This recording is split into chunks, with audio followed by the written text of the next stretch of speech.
My name is David Brown. I have a blog called The Trendy Troodon, and I'm author of a lot of self-published ebooks, and that includes a nonfiction book called Revenge of the Revenant Review.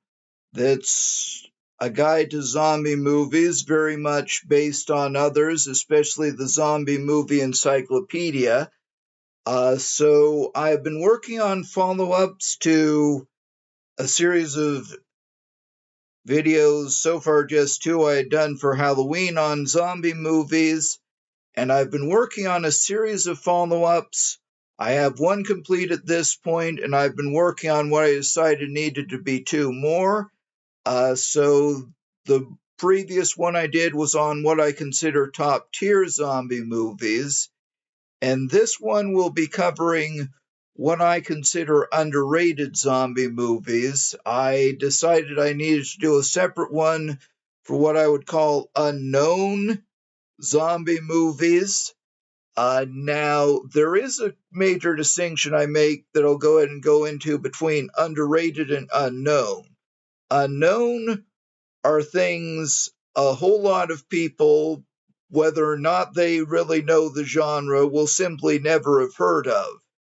And that's already a pretty high bar for zombie movies, really, for genre films, horror, fantasy, and science fiction in general, just because we do get very dedicated fans who will look up or actually watch a lot of obscure movies that would have been forgotten if they weren't part of the genre.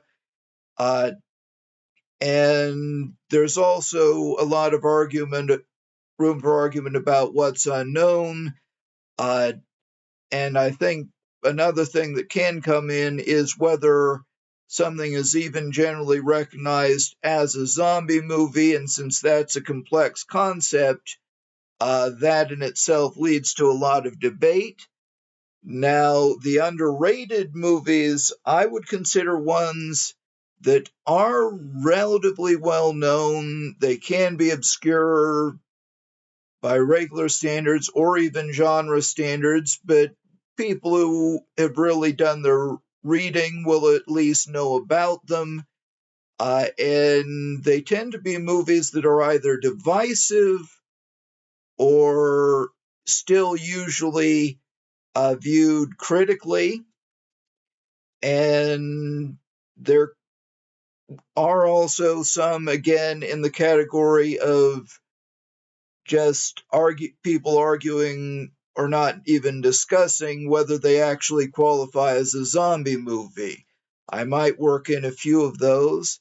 Now, the one I always had in mind for this category to start with is a very early one.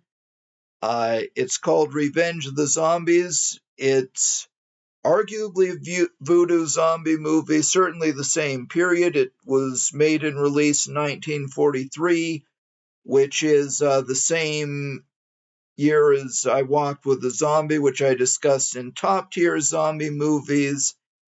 Now, where this gets a bad reputation is just partly to do with how 1940s movies are perceived.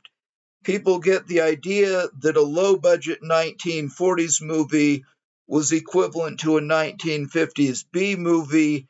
That was not really true. With just the conditions of the war economy, you could not simply have people who were complete amateurs making a movie. They wouldn't have been able to afford equipment.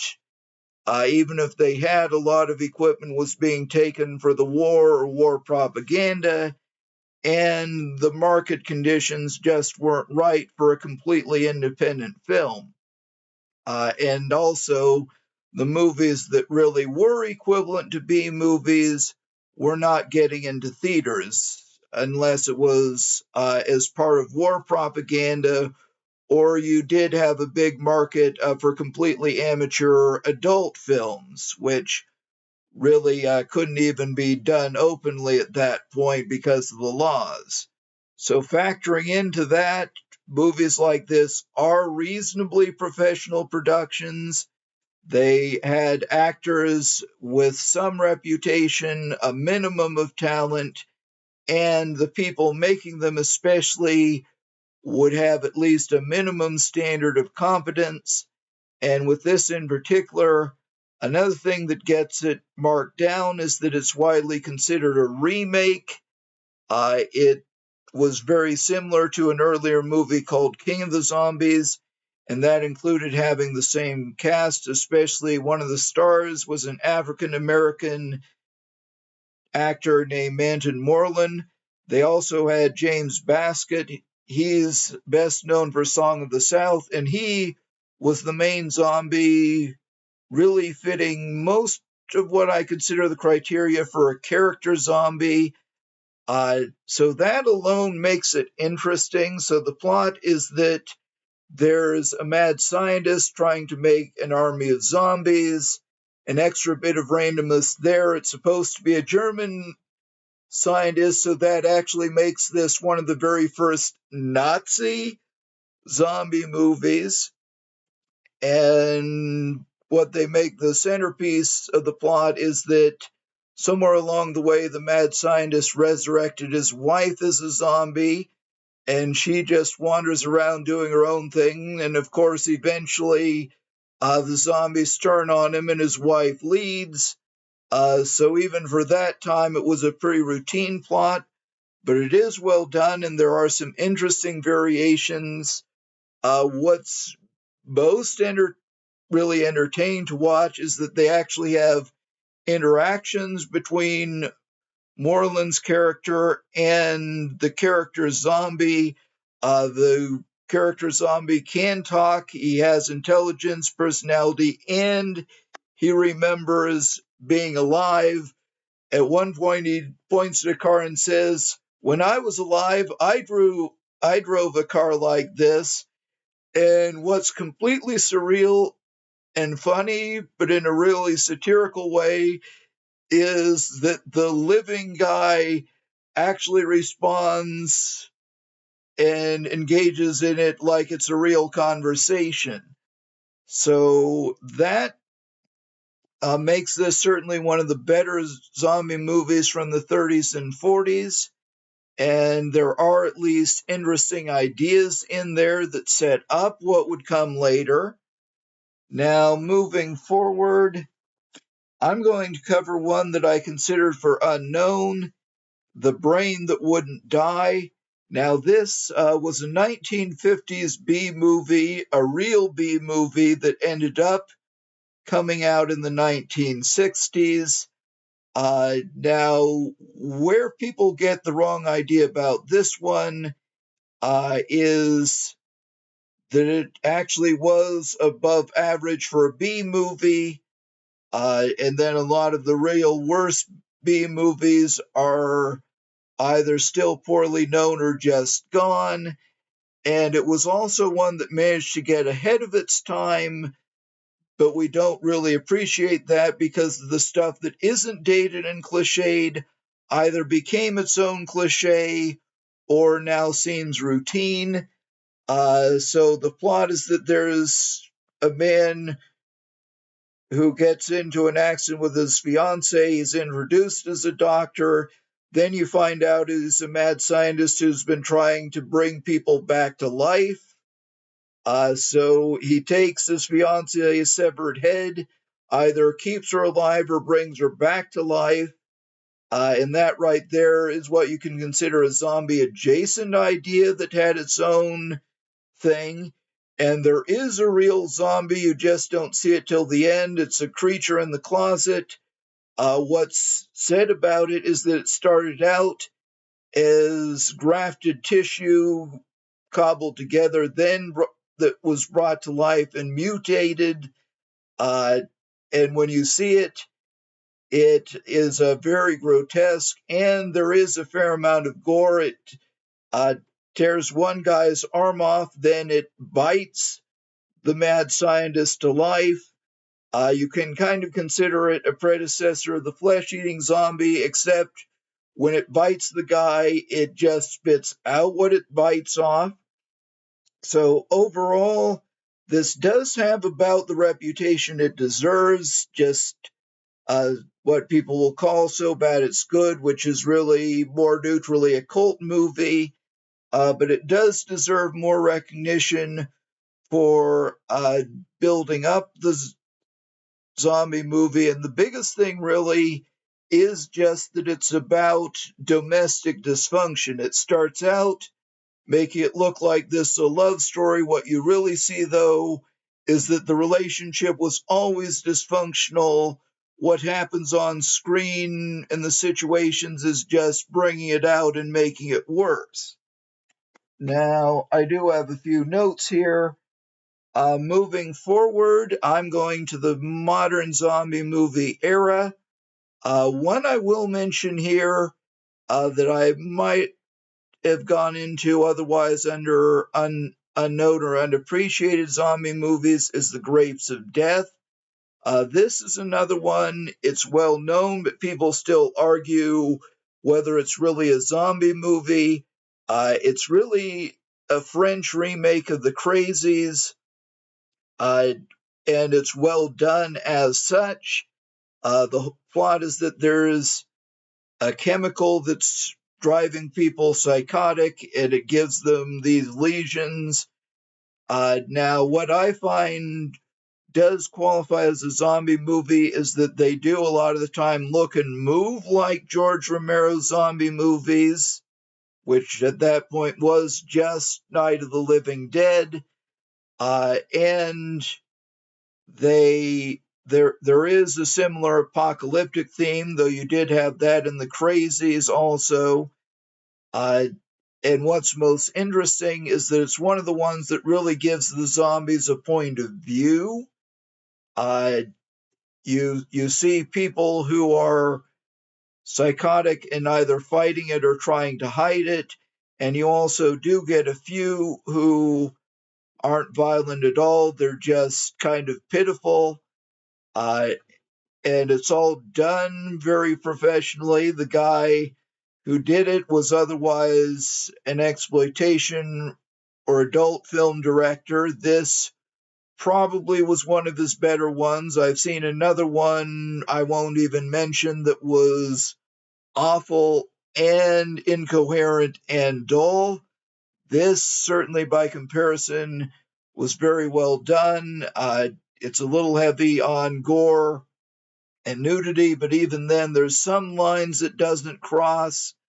Yes, there's no actual sex, even when there's sexual overtones, and there isn't really extreme gore either.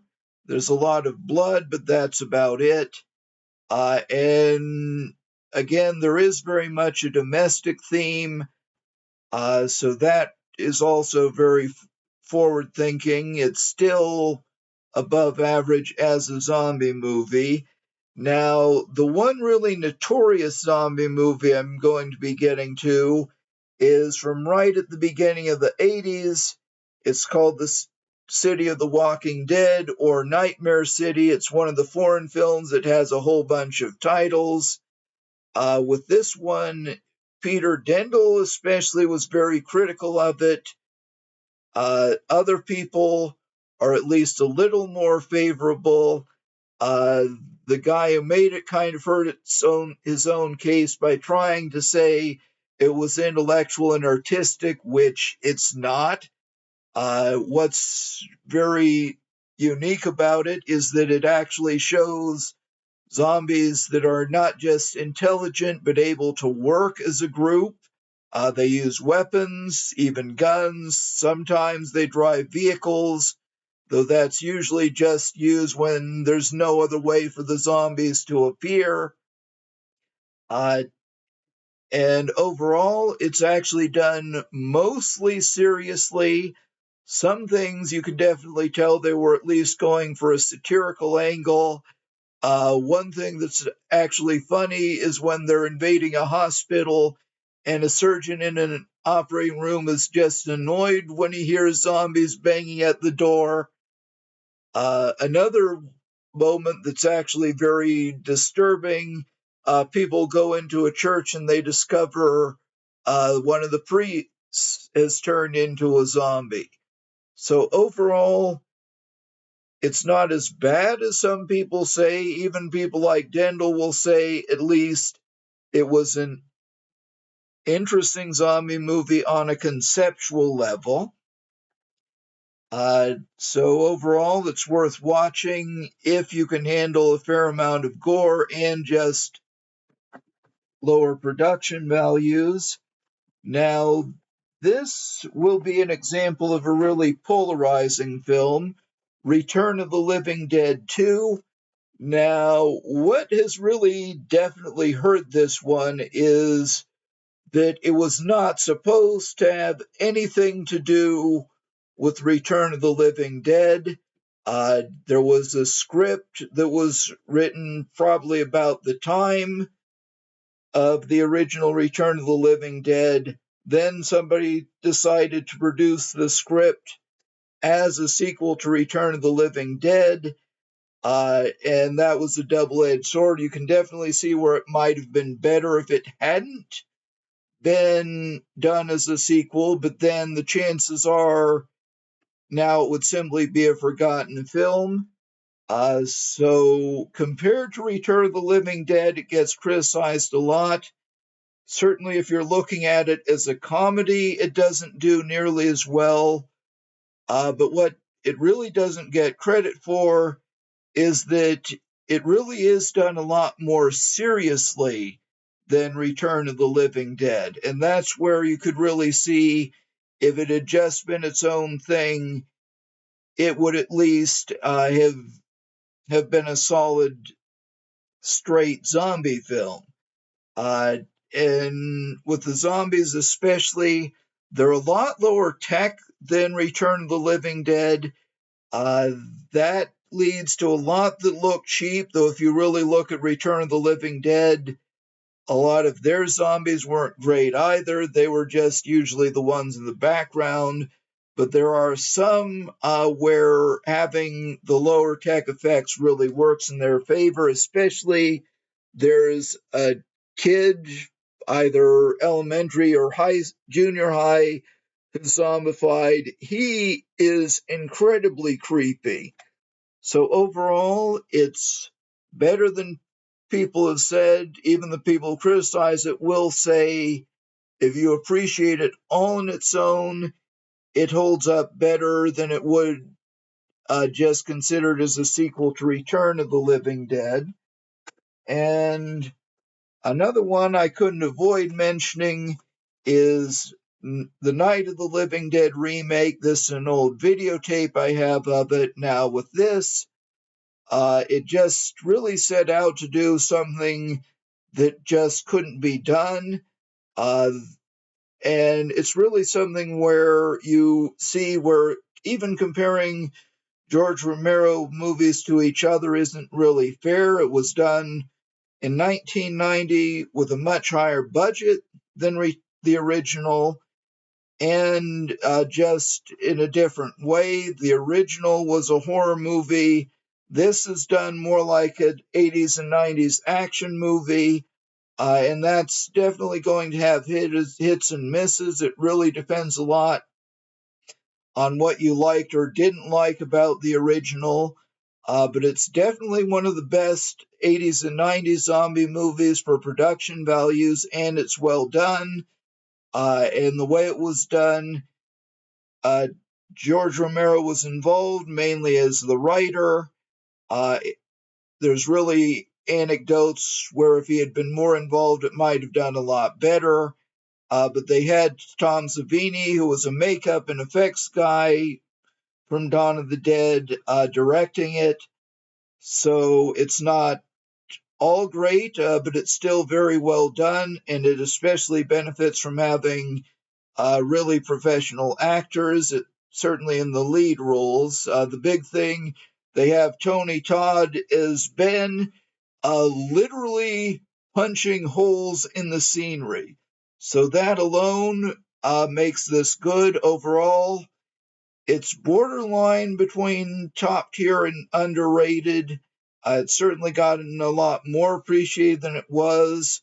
For a while, it was almost obscure. Now, I'd say it's getting close to what it deserves, to the point that people will debate whether it's better than the original, but they won't automatically trash it as worse than the original.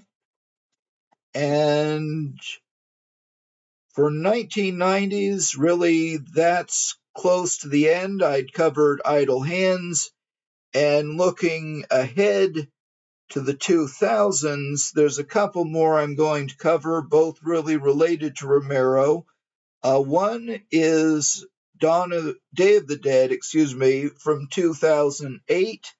Now, this is one of the ones that just gets trashed, and where the right is just that it has virtually nothing to do with the original film. Uh, it's a fast zombie movie, so that right there separates it from the original, though you could say the same thing about the Dawn of the Dead remake, which definitely won't be here. If anything, I'd give that its own video. But as its own thing, it does okay. It makes the zombies very formidable. A big part of that is that they're fast, but they don't rely too much on that. You do also have just people having to engage the zombies in very close quarters, which you can say was already there with the Romero zombies. And there's some very well done story work. Overall, all the production values and acting are at least what you could call high standard of mediocrity. What I think really puts it in the underrated category is that they have a scene that's just about set up as a whodunit. There's people trapped in a radio station. They know one of them is infected, but they don't know who. I really couldn't tell you a lot about it, but it's a very well done scene. On paper, it's not that unique, but I think it's one of the most effectively done. And one more I will talk about is Diary of the Dead. It was one of George Romero's comeback films, and I have to say it was the last thing he did that's really worth talking about now. And this is another thing where there were circumstances that made people view it unfavorably. Specifically, it was done as a found footage movie when everyone else was doing that.